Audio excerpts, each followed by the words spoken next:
연불리의 비밀노트입니다. 이번 주말은 온화한 날씨가 이어질 거라고 하는데 주식시장에선 찬바람이 계속되고 있습니다. 이럴 때일수록 연불리의 비밀노트가 올바른 정보 알려드릴 수 있도록 하겠습니다. 이사님 안녕하십니까? 네, 안녕하세요. 이번 주 이슈와 증시 흐름부터 먼저 짚어볼까요? 네, 사실 이번 주는 뭐 정말 이 지옥과 천당을 좀 왔다 갔다 한 것 같아요. 그러니까 수요일까지는 너무나 좀 어려웠죠. 증시가 사실 뭐 새로운 악재가 나온 건 아니었는데 증시가 좀 너무 무기력하게 급락을 하면서 수요일 날 2430포인트대까지 이제 거의 폭락하는 그런 모습이 좀 나왔는데 그 이후로 이제 거론되는 게 뭐 전쟁 이슈도 좀 있었고 중국도 요즘에 좀 안 좋잖아요. 거기다가 환율도 1340원까지 급등을 해버렸고 또 외국인 매도가 그날 이제 수요일 하루에만 9천억이 쏟아질 정도로 수급도 되게 안 좋았던 것 같습니다. 근데 그 상황에서 또 미국 공화당의 대선 경선에서 그 아이오와 주에서 좀 트럼프 전 대통령이 또 압승을 하다 보니까 시장이 좀 약간 오히려 그걸 좀 불확실성으로 좀 느꼈던 것 같아요. 그래서 그런 정치적인 이벤트도 증시에 조금 도움이 좀 되질 못하면서 수요일까지 좀 부진했는데 다만 이제 목요일부터 좀 반전이 일어난 게 미국의 소매 판매가 굉장히 좀 잘 나왔거든요. 그러니까 아 미국 경기 생각보다 괜찮구나 아직까지 이제 이 기대감이 좀 나오기 시작을 했고 또 거기에 갤럭시 S24가 이번 주에 이제 공개가 됐는데 일단 아직은 뭐 판매량은 우리가 알 수는 없지만 반응은 좀 괜찮은 것 같습니다. AI 기능에 대한 그래서 그런 부분들도 좀 호재로 작용을 했고 또 결국 이번 주 금요일 날 이제 증시를 좀 이렇게 급하게 좀 올렸던 가장 큰 공시는 저는 뭐 무엇보다 TSMC였다. TSMC가 워낙 좋은 실적을 발표했고 또 한국에서는 반도체 장비 회사죠. 한미반도체가 좋은 실적을 냈습니다. 그래서 결국엔 부진한 여러 이슈들이 있었지만 좀 그 주 후반에 이렇게 급반등에 좀 성공을 했던 배경은 결국 실적 때문이 아니었나 이렇게 좀 보고 있습니다. 그래서 좋은 실적들이 후반에 나오면서 증시가 어쨌든 낙폭을 조금 이제 만회하는 그런 흐름으로 끝이 났고요. 다만 어쨌든 연초 이후로 계속된 그 약세장의 기조 자체가 완전히 지금 끝난 건 아니기 때문에 어쨌든 이번 주도 주간 기준으로는 어쨌든 조금 부진한 흐름으로 좀 마무리가 됐다고 봐야 될 것 같습니다. 네, 투자자들에게 참 힘든 한 주였는데 물론 지금 아시아 증시가 전반적으로 약세긴 한데 네. 유독 우리 증시만 좀 변동성이 흔들리는 모습을 보이고 있거든요. 왜 그런 거라고 보십니까? 사실 이게 뭐 딱히 하나만 있는 건 아니고요. 사실 이제 빠질 때 보면 뭐 빠지는 이유들이 막 수만 가지가 사실 나올 수가 있는데 근데 옆 나라 일본과 비교하면은 확연히 드러나잖아요. 일본은 신고가인데 그러다 보니까 이제 한국으로 가장 거론되는 거는 일단 두 가지가 좀 있는 것 같아요. 첫째가 이제 북한의 좀 도발 이슈. 이제 북한의 이제 김정은이 뭐 전쟁 얘기를 좀 꺼냈잖아요. 그래서 네. 뭐 윤석열 대통령도 이제 가만히 있지 않겠다 이렇게 이제 맞불을 놓다 보니까 이거 잘못하다가 혹시 뭐 전쟁 나면 어떡하지? 이제 외국인들 입장에선 그렇게 보였을 수 있거든요. 그러다 보니까 외국인이 그 수요일 날 뭐 무려 9천억이라는 대량 매도를 좀 쏟아냈고 근데 그렇게 하루에 1조 가까이 판 날 보면 글로벌 증시도 안 좋고 뭔가 위기가 좀 터지거나 이럴 때 팔거든요. 근데 그게 없었어요, 전혀. 근데 그런 상황에서 그게 팔았다는 거는 한국의 좀 지정학적 리스크를 좀 우려했던 게 아닌가 이렇게 좀 한번 보고 있고 그 다음에 이제 두 번째가 역시 그 중국 부담 때문 아니었나. 이제 보통 우리나라 증시가 중국과 좀 연동이 됩니다. 근데 근래 들어 그게 좀 많이 완화되긴 했지만 최근에 홍콩 뭐 중국 증시가 연일 급락을 했거든요. 근데 그 배경에는 중국의 경기 부담, 지금 중국이 계속 디플레이션 우려가 있고 거기다가 중국은 적극적으로 부양도 안 하는 것 같고 그러다 보니까 이게 결국 우리나라 기업들 실적에 발목을 잡는 거 아닐까? 그래서 저는 개인적으로 그 두 가지 때문에 좀 일본보다는 좀 부진했던 흐름이 나왔다라고 좀 판단을 하고 있습니다. 네, 북한의 지정학적 이슈, 또 중국의 경기 부담.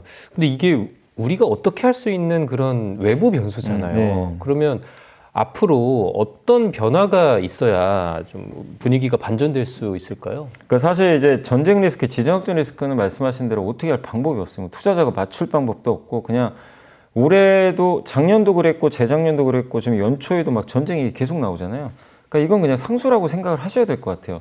근데 과거에도 보면 전쟁 이슈가 주가를 결정짓지 못해요. 왜냐하면 물론 이제 우크라이나 전쟁 났을 때는 국제 유가가 올랐기 때문에 증시가 안 좋았지만 지금 중동 전쟁 터졌지만 유가는 오히려 빠져버렸거든요. 그러니까 이제 너무 우려할 필요는 없다는 겁니다. 이걸 그냥 상수로 보시고 오히려 이런 이슈들이 또 나올 겁니다. 또 나오겠죠. 이게 계속 불거지면 증시가 또 약간 빠질 거예요. 근데 그걸 오히려 역발성으로 저는 이용하는 게 필요하다. 그렇게 좀 말씀드리고 싶고, 근데 가장 중요한 건 사실 이런 이슈보다도 올해 시장에서 제일 기대하는 건 실적입니다. 올해는 작년보다 우리나라 코스피 기업들의 영업이익이 50% 이상 증가할 거다. 이게 시장의 기대거든요. 근데 연초에 삼성전자가 좀 안 좋은 실적을 내다 보니까 이게 기대감이 꺾여버렸죠. 근데 이 결자해지라고 이번 주 후반에 증시가 반등한 것도 결론은 뭐냐면 실적으로 올려버린 거거든요. 그러니까 TSMC, 또 하이닉스의 실적 추정치가 올라가고 있고요. 한미반도체가 반도체 소부장이 대장격이거든요. 깜짝 실적을 내버린 거예요. 그러니까 주가 지수가 바로 반응을 하죠. 그러니까 결국 뭐냐면 우리가 집중해야 될 건 결국 실적. 그리고 그 실적에서 제일 중요한 게 사실은 반도체죠. 우리나라 경제에 큰 역할을 좀 하고 있기 때문에 그래서 반도체 실적하고요. 근데 그걸 또 결정짓는 게 바로 변수가 미국과 중국 경기니까 이들 나라들의 경기를 계속 좀 우리가 체크를 하면서 기업들의 실적 여기에 계속 포커스를 좀 맞추면 저는 좀 답은 나온다. 조금 좀 지켜보시되 1월 말에 실적이 예상보다 괜찮게 나온다면 저는 좋은 분위기로 좀 반전되지 않을까 이렇게 판단을 하고 있습니다. 그런 상황이다 보니까 정부에서도 증시 부양책을 계속 내고 있어요. 올해 그 증시 개장식에 대통령도 처음으로 참석하고 또 계속 그 관련 대책을 발표하고 있거든요. 개인 종합 자산 관리 계좌죠. ISA 납입 한도도 늘리고 또 상속세도 건들겠다는 의지를 보이기도 했는데 이런 연이은 증시 부양책 우리 시장이 어떻게 반응할 거라고 보십니까? 근데 이게 나왔는데도 사실 주식시장은 반응이 없었어요. 오히려 그날 급락해 버렸죠. 그러니까 시장은 일단 그런 것 같아요. 이거를 하는 건 좋은데 일단 진짜 할 수 있는 건가? 이제 여기에 대해서 좀 의심은 하는 것 같아요. 근데 이제 어쨌든 대통령이 또 언급을 했기 때문에 저는 정부 여당은 어쨌든 추진할 걸로 이렇게 좀 봐야 된다고 보고 있고, 이거 이제 세금 이슈가 제일 크죠. 지금 금투세 폐지는 사실 민주당이 좀 합의를 해줘야 되거든요. 그래서 어떻게 될지 모르겠지만 일단 이제 ISA 종합자산관리계좌, 요게 뭐냐면 이제 예금과 적금, 주식, 채권, ETF, ELS 다 할 수가 있어요. 이 계좌에서. 그래서 최소 3년은 운영하셔야 되고 이제 5년까지 가능한데, 이게 일단 현재 여기 가입하신 분들이 많진 않아요. 488만 명이고 규모가 23조인데 우리나라 지금 주식 투자 인구가 1,500만 가까이 되잖아요. 그러니까 IS 계좌를 많이 활용을 안 하고 계신 거죠. 근데 그 배경이 일단 가입 한도가 연 2천만 원밖에 안 돼요. 그리고 이 비과세 한도도 이게 그 200만 원밖에 좀 안 되다 보니까 세금 뭐 혜택도 그렇게 많은 것 같지가 않고, 근데 이거를 윤석열 대통령이 이제 파격적으로 올려버렸습니다. 가입 한도를 4천만 원까지. 그럼 이제 5년 하면 2억까지 내가 여기에 돈을 넣을 수가 있는 거죠.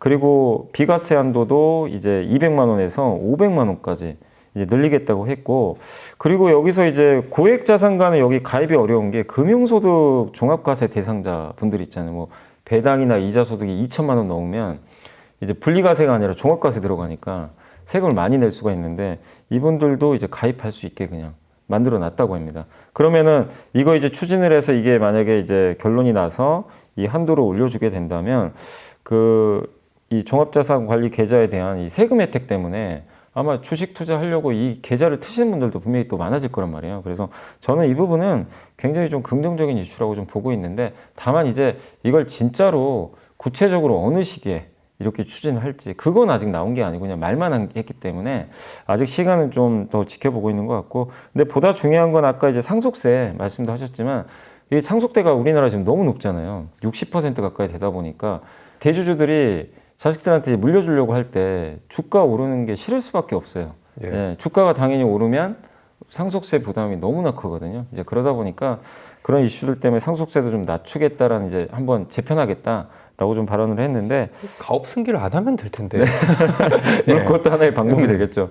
근데 이제 사실 그게 또 자기 자식한테 또 물려주고 싶은 게 또 사람 속성이니까. 그렇죠. 근데 어쨌든 이제 우리 시장의 좀 특수성인 것 같아요, 그게. 근데 사실 미국은 그런 거 맞아요, 그런 게 맞아요. 없잖아요. 미국은 경영 전문 가업 경영인에 승계 맡기는, 이게 좀, 근데 우리 한국에서는 사실 그게 그냥 또 자연스럽기도 한데, 근데 결국에 그거는 뭐 이 대주주가 뭐 그렇다고 가업 승계 못하게 또 막을 수는 없기 때문에 결국 지금 현실적으로 할 수 있는 방법은 자발적으로 가업 승계를 안 한다면 그냥 가업 승계 하게 됐을 때 주가를 이게 못 오른 게 그들 입장에서 유리하거든요, 사실상. 그래서 그걸 좀 고치겠다라는 이제 얘기가 나왔는데, 결국 이것도 진짜로 시행을 할지가 좀 관건인 것 같아요. 그래서 거기에 대한 이제 그 정책 추진이 앞으로 구체적으로 나와야 저는 주식시장이 좀 긍정적으로 반응을 하지, 일단 지금 아직은 발언만 했기 때문에 시장은 좀 지켜보자는 그런 입장인 것 같습니다.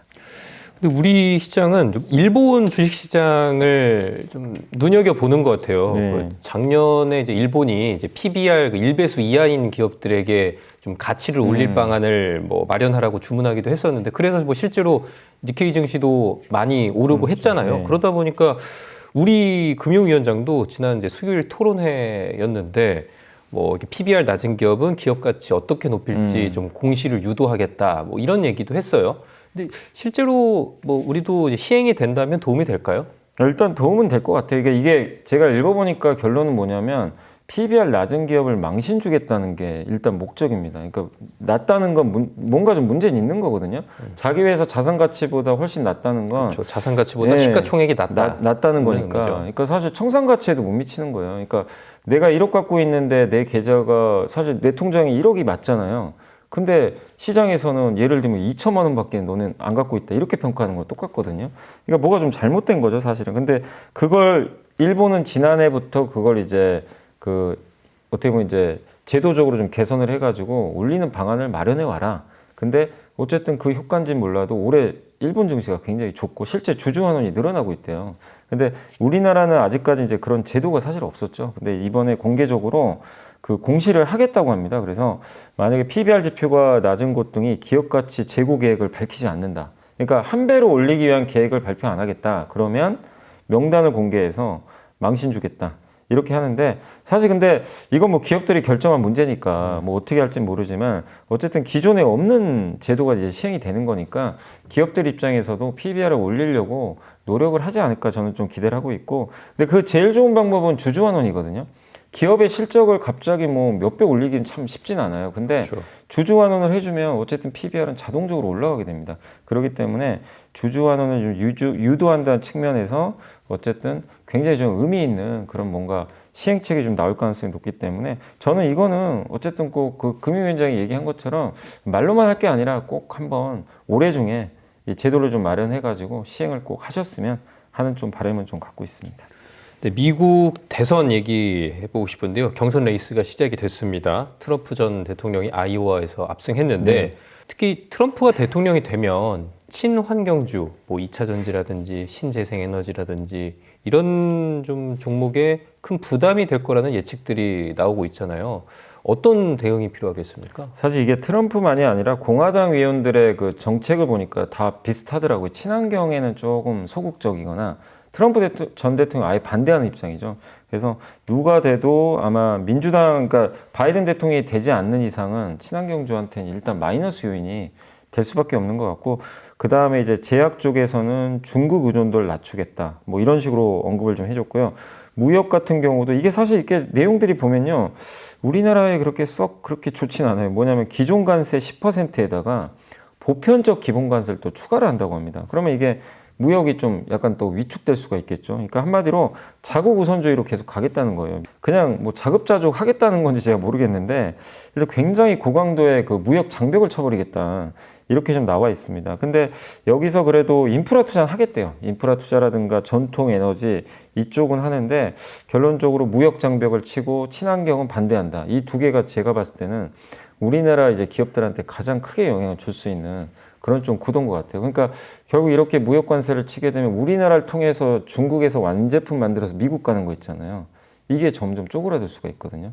그럼 우리나라 중간재 기업들한테는 좀 약간의 악재가 될 수 있고, 근데 제일 두드러진 건 어쨌든 친환경이니까. 그래서 트럼프 전 대통령이 당선될지 안 될지야 우리가 좀 알 수는 없지만, 분명히 올해 3분기 되면 이제 확정이 되잖아요, 대선 후보가.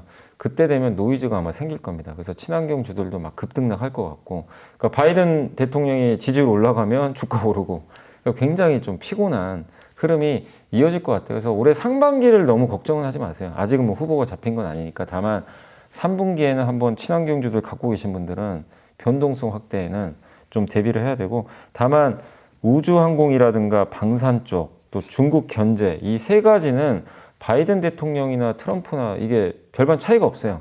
이쪽은 이제 공통적으로 추진하는 거거든요. 그래서 이런 업종들에 대해서는 뭐 긍정적인 부분들이 있겠지만, 친환경은 일단 3분기엔 좀 노이즈가 저는 좀 생길 수밖에 없는 상황이 아닌가라고 좀 판단을 하고 있습니다. 네, 미국 대선 계속 주목해야겠고요.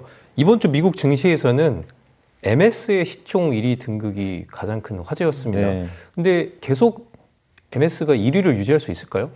일단 지금 또 애플이 다시 또 주가가 또 회복되면서 이제 둘이 아마 치열하게 경쟁을 펼칠 것 같은데, 다만 이게 전 두 가지 측면으로 봐요. MS가 1위를 좀 달릴 걸로는 보고 있어요. 그 이유가 두 가지인 게 뭐냐면, 첫 번째가 이제 아시는 AI죠. AI에 대해서 지금 사실 마이크로소프트는 챗 GPT 관련한 오픈 AI의 지분을 갖고 있잖아요. 그래서 그걸 활용해서 선도 업체로 치고 가고 있는데, 얼마 전에 또 GPT 스토어까지 만들 정도로 지금 오픈 AI의 장악력이 점점 커질 수밖에 없어요. 그러니까 이게 사실 옛날에 애플이 앱스토어 만들어서 스마트폰 장악한 거랑 똑같은 스토리거든요. 그걸 MS가 지금 어떻게 보면 하는 거죠. 그래서 이런 AI에서 일단 경쟁력이 일단 애플보다 좀 뛰어난 상황이고, 두 번째가 AI 말고 그 중국 이슈 때문으로 좀 보고 있거든요. 마이크로소프트는 전체 매출에서 차지하는 게 중국 비중이 2%밖에 안 된대요. 근데 제가 조사해 보니까 애플은 15에서 20% 정도 됩니다. 중국 비중이. 아이폰 잘 팔리잖아요, 중국에서. 근데 최근에 잘 안 팔립니다. 화해의 반격도 있는데, 그럼 결국 뭐죠? 중국 비중이 높은 기업들이 점점 힘들어질 수밖에 없는 구도로 지금 정치 환경이 바뀌고 있잖아요. 근데 그런 면에서 마이크로소프트는 좀 자유로운데, 애플은 아직은 중국과 뗄래야 뗄 수가 없어요. 그러니까 이 두 가지 측면 때문에 일단 MS의 저는 좀 선두가 좀 더 이어지지 않을까, 일단은 그렇게 좀 판단을 하고 있습니다. 연준의 경기 동향 보고서죠. 베이지북이 지난 수요일에 공개가 됐습니다. 뭐 요약하자면 뜨거웠던 고용 시장이 식고 있다. 뭐 이렇게 분석이 되는데, 이것만 보면은 뭐 인하에 좀 우호적이라고도 볼 수 있는데, 미국의 소매 판매는 또 높게 나왔잖아요. 네. 이거 어떻게 읽어야 될까요? 근데 일단은 이런 데이터는 되게 좋은 게요. 고용은 좀 식는 게 좋아요. 왜 이 말씀을 드리냐면, 소매는 이제 소비 경기를 나타내는데 그만큼 물건이 잘 팔려야 우리나라 수출이 잘 된다는 얘기니까 소매 데이터는 견조한 게 사실 좋습니다. 근데 고용은 조금 식어주는 게 좋은 게, 고용이 그동안 사실 너무 뜨거웠던 거 있고요. 미국 물가에서 지금 가장 잘 안 빠지는 물가 중에 하나가 서비스 물가 중에 그 임금 상승률이거든요. 이게 너무 천천히 떨어져요. 근데 임금이 자꾸 올라간다는 얘기 무슨 얘기죠? 고용이 그만큼 좋다는 얘기죠. 근데 고용 시장이 서서히 식어가면 임금 상승률이 떨어질 수밖에 없어요. 그러면은 이게 물가에 영향을 줍니다. 그럼 올해 금리 인하하는 배경 중에 제일 큰 게 사실 물가 안정이거든요. 그럼 결국 이 고용 물가가 좀 당연히 떨어지게 되면 연준 입장에서는 부담이 없어지거든요. 그래서 저는 이번에 나온 그 베이지북은 상당히 좀 시장에는 우호적으로 작용했다, 이렇게 보고 있고, 이 베이지북은 보통 FOMC 앞두고 그 기초 자료로 많이 활용을 되거든요. 그래서 이번 1월 말에 FOMC 앞두고 아마 베이지북을 보고 고용 시장이 좀 냉각되고 있구나, 그걸 이제 본다면 아마 연준 위원들은 어쨌든 좀 더 비둘기적인 또 발언도 할 수도 있는 거거든요. 그래서 일단 이 베이지북의 내용은 상당히 저는 좀 긍정적으로 시장이 작용할 수 있다라고 판단을 하고 있습니다. 네, 좀 금리 인하의 봄이 빨리 올지 기대해 네. 봐야겠습니다. 이번 주 외국인과 기관, 개인들 매수 종목과 상승한 업종 정리해 볼까요? 네, 먼저 이번 주 외국인들이 많이 매수한 주식 10개 종목을 살펴보겠습니다.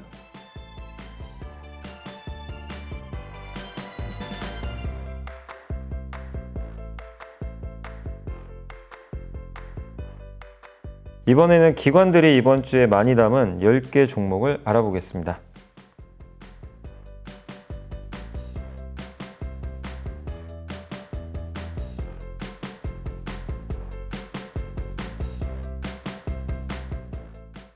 이번에는 개인들이 이번 주에 가장 많이 산 주식 10개 종목을 살펴보겠습니다.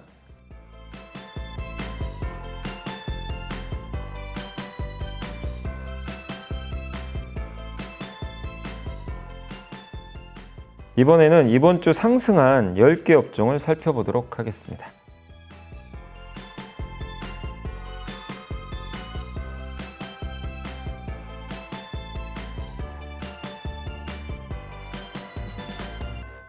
이사님, 이렇게 상승한 업종 중에 앞으로 더 좋은 흐름이 이어질 수 있다고 생각하는 분야 어디입니까? 일단 이제 이번 주에는 역시 그 AI가 그래도 이제 후반부에 좀 올라가면서 분위기를 주도했는데, 이게 뭐 일시적 이슈는 아니기 때문에 이번 주 좋았던 섹터 중에서는 저는 좀 AI 챗봇이죠. 흔히 이제 AI 소프트웨어 관련 산업이라고 하는데, 이쪽 섹터들이 조금 더 상승이 저는 좀 이어지지 않을까, 일단 이렇게 보고 있고, 또 최근에 웹툰주들의 주가도 좀 견조해. 주가는 좀 지수는 빠지지만 그 이유가 그 나 혼자만 레벨업이라는 이제 그런 그 웹툰이 얼마 전에 애니메이션은 나왔는데 굉장히 좀 인기가 많다고 합니다. 그러니까 웹툰을 이제 어떻게 보면 이제 시각화 해가지고 애니메이션으로 바꿔준 거죠. 근데 그게 결국 히트를 쳤다는 건 웹툰의 가치가 계속 올라갈 수밖에 없는 거기 때문에 웹툰주들의 좀 상승세도 조금은 더 이어질 것 같고, 어차피 이제 인구는 줄고 생산성이 지금 떨어질 수밖에 없는데 그걸 대체하는 게 결국 AI잖아요. 근데 또 한 가지가 무인화라고 저는 좀 보고 있어요. 그래서 우리 주변에도 요새 무인 주차장도 많고, 요새 이제 카페 가면 사실은 이제 거의 대부분 그냥 이제 우리가 카드 놓고 직접 키오스크로 하잖아요. 그래서 사실 이번 주에도 키오스크 관련주들이 좀 올라왔거든요. 그래서 이쪽 테마주들도 이게 일회성 이슈는 아니니까, 그래서 저는 키오스크 쪽도 다음 주에 한번 더 주목해 볼 필요 있다. 그래서 AI 쪽하고요, 웹툰, 키오스크를 한번 다음 주도 주목해 보시면 또 좋을 것 같습니다.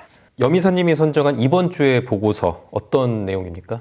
NH 그 투자증권의 나정환 연구원님이 이제 제목이 고도로 발전된 기술은 이제 마술과 구별할 수 없다. 이게 어떤 내용인지 AI 관련된 내용이에요. 뭐냐면 AI가 과연 돈 벌 수 있냐. 이제 약간 이제 의심 섞인 또 시선들이 있거든요. 그러다 보니까 AI에 대해서 이제 관련한 내용을 한번 좀 분석한 보고서인데, 이게 AI를 활용한 수익화가 만약에 예상보다 좀 더디게 되면 시장은 당연히 실망을 하게 되겠죠. 근데 그렇게 볼 필요는 없다고 이제 보는 이유가 1990년대에 아마 인터넷과 PC가 대중화됐잖아요. 그때 대중화가 1년에 끝난 게 아니죠. 계속 이어졌잖아요. 몇 년에 걸쳐서 이어졌고, 관련 회사들의 주가가 1년 반짝하고 끝나지 않았다.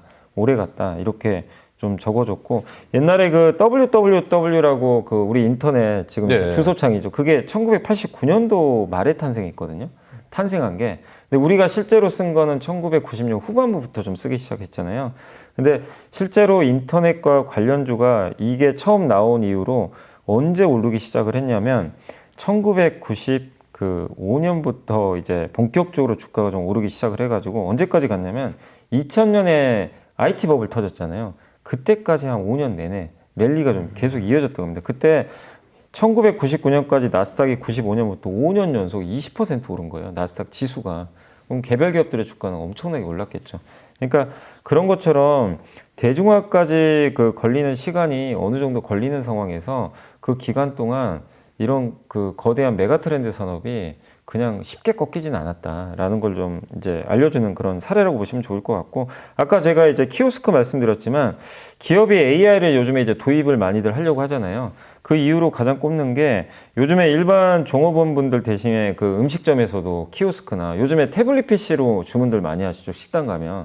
근데 그런 것들이 결국엔 비용 줄이기 위해서거든요. 근데 AI가 이제 그런 역할을 해주는 거죠. 그리고 AI 소프트웨어를 쓰면서 그 업무할 때도 활용을 한다면 나는 남는 시간에 또 다른 일을 또 할 수가 있거든요. 그래서 기업 입장에서는 굉장히 또 도움이 많이 되고, 또 AI를 도입하게 되면 직원 복리후생이나 교육 채용, 그러니까 인건비를 어쨌든 좀 이제 기업 입장에선 줄일 수 있다라는 그런 또 장점도 있다 보니까 AI를 도입을 안 할 이유가 뭐 전혀 없다. 그래서 AI 산업에 대해서 투자하는 것 자체는 굉장히 합리적이다라는 그런 내용이고, 그래서 여기서 이제 나왔던 건 기업은 아니고요.